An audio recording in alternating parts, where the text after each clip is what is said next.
One thing that maybe came out of the video or maybe didn't, but moving forward, one thing that's important is we only hear the interference of sound in this really artificial scenario.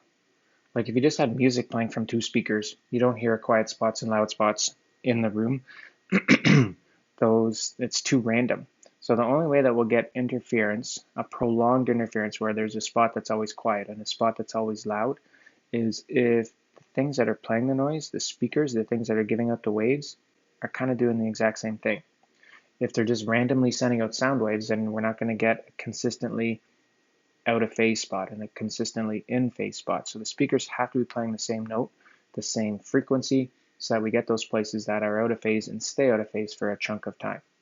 Also, this one's a little bit weird, but the speakers can't be too close together. If they're too close together, then instead of perceiving it as two speakers, we just sort of pick it up as one bigger speaker.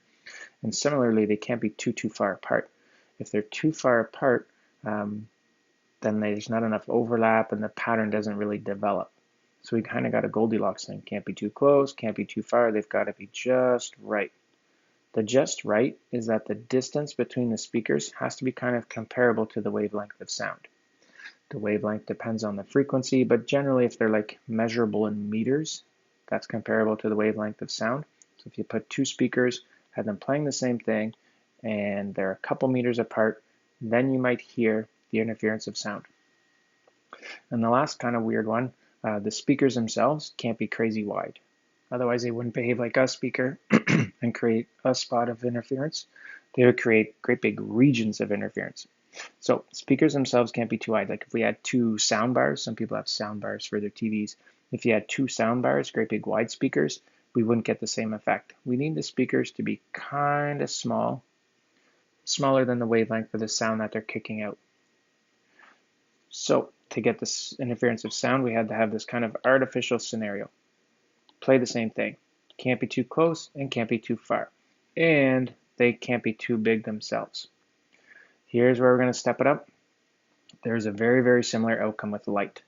Light is also a wave. It's this weird electromagnetic wave, but it is a wave. If we set up light sources in a rather artificial way, then instead of hearing interference, we're going to see interference. Interference creates constructive interference is when we get two in-phase waves making a larger amplitude. Destructive interference is when they're out of phase and make a smaller amplitude. When we talk about sound, amplitude is the volume. When we talk about light, amplitude is the brightness of the light.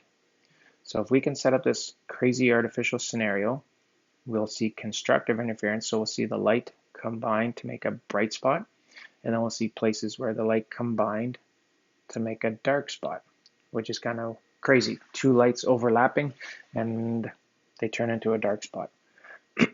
We have to do some math, and that's going to be a lot of the following pages is me trying to type a proof where normally I'd write it out on the whiteboard and erase things and rewrite things, and I do it on the whiteboard and it would take a few whiteboards to get it through. So there's a bunch of pages of me working through typing the proof. But before we even do that, I'm going to pause this video. This is a Veritasium video. This guy does a really neat job of kind of explaining the interference of light. So I'd like you to watch that one, and then we'll pick it up again and we'll develop the equations.